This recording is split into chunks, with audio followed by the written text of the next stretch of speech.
Hi everyone, welcome back to my channel. ఈరోజు SGT ఎగ్జామ్లో maths analysis గురించి మాట్లాడుకున్నామండి. ఏదైతే ఈరోజు క్వశ్చన్స్ వచ్చాయో ఆ క్వశ్చన్స్ అన్నీ కూడా నేను నా టాపిక్స్ నుంచే రావడం జరిగాయండి. నేను ఎంత తక్కువ టాపిక్స్ చెప్పానో ఆ తక్కువ టాపిక్స్ నుంచే మనకు ఎగ్జామ్లో క్వశ్చన్స్ అయితే అడగడం జరిగినాయి. ఏమేమి క్వశ్చన్స్ వచ్చాయో ఒకసారి చూడండి. ఇక్కడ చూడండి, సరి సంఖ్యల లబ్ధం ఎల్లప్పుడూ అన్నాడు. నేను సరి సంఖ్యలు అనే ఒక టాపిక్ అయితే చేశాను. 2 సరి సంఖ్యల లబ్ధం ఎల్లప్పుడూ సరి సంఖ్య అవుతుంది. అలాగే స్క్వేర్ రూట్ ఇచ్చాడు, ఒక నంబర్ ఇచ్చి స్క్వేర్ రూట్ కనుక్కోమన్నాడు, అంటే వర్గమూలం కనుక్కోమన్నాడు. ఇది కూడా నేను స్క్వేర్ రూట్ కనుక్కోవడానికి ఒక వీడియో అయితే చేశాను. నెక్స్ట్ పూర్ణాంకాల సంకలన విలోమం అన్నాడు. నేను ప్రాపర్టీస్ ఆఫ్ నెంబర్ సిస్టమ్ చెప్పేటప్పుడు వెరీ ఇంపార్టెంట్ అని కూడా చెప్పాను. 1 మార్క్ పక్కా అని కూడా వీడియోలో నేను చెప్పాను. ఖచ్చితంగా వచ్చింది చూడండి. నెక్స్ట్ చూడండి, వృత్త వైశాల్యం. ఒక క్వశ్చన్ ఇచ్చేసి డైరెక్ట్ ఫార్ములా మీదనే మనకు బిట్ అడగడం జరిగిందండి వృత్త వైశాల్యానికి సంబంధించి. అలాగే నిష్పత్తి గురించి ఒక క్వశ్చన్ అయితే అడగడం జరిగింది. ఆ తర్వాత అర్ధవృత్త పరిధి, అర్ధవృత్త వ్యాసార్థం, ఈ టాపిక్ పైన ఒక క్వశ్చన్ అయితే అడగడం జరిగింది. నెక్స్ట్ దీర్ఘ చతురస్రాకార వైశాల్యము, ఈ టాపిక్ పైన కూడా ఒక క్వశ్చన్ అడగడం జరిగింది.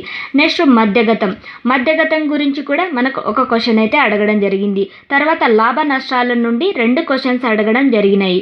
నెక్స్ట్ 90 డిగ్రీలు గల కోణాన్ని ఏర్పరిచే త్రిభుజం అని అడిగాడు.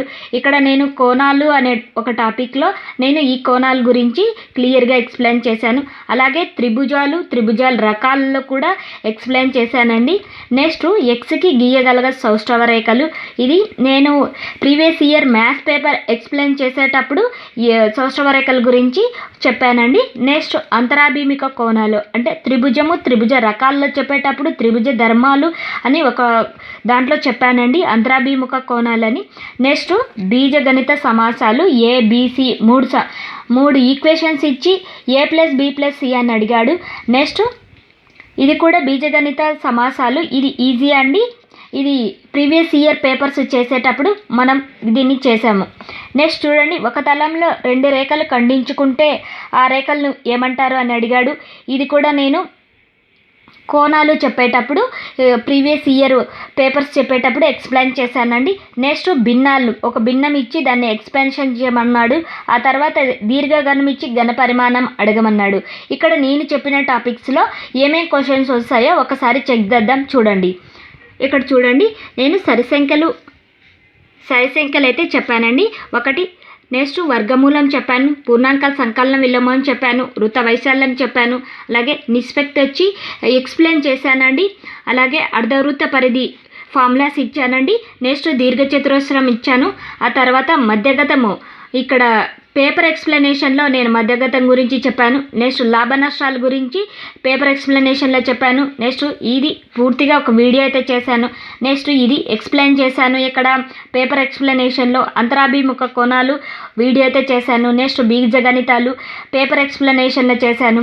నెక్స్ట్ ఒక తలంలో ఇదైతే ఎక్స్ప్లెయిన్ చేశానండి పేపర్ ఎక్స్ప్లెనేషన్లో, ప్రీవియస్ ఇయర్ పేపర్ ఎక్స్ప్లెనేషన్లో చేశాను. నెక్స్ట్ భిన్నాలు కూడా ఎక్స్ప్లెయిన్ చేశాను. ఘనపరిమాణ ఫార్ములాస్ అయితే వీడియో చేశాను. ఓకేనండి. నేను ఇప్పుడు చెప్పినటువంటి 16 క్వశ్చన్స్ అయితే మనకు నేను ఇప్పుడు చెప్పానండి.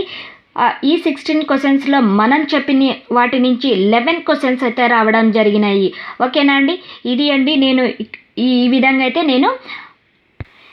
విధంగా మీకు కంటెంట్ని అయితే మీకు ఇచ్చానండి. ఒకసారి మన ఛానల్లో మ్యాథ్స్ సంబంధించిన వీడియోస్ అన్నీ ఒక్కసారి చెక్ చేయండి, మీకు ఖచ్చితంగా మార్క్స్ అయితే రావడం జరుగుతుంది. ఓకేనా అండి. ఈ వీడియో నచ్చితే ఒక చిన్న లైక్ అయితే చేయండి. Okay, thank you.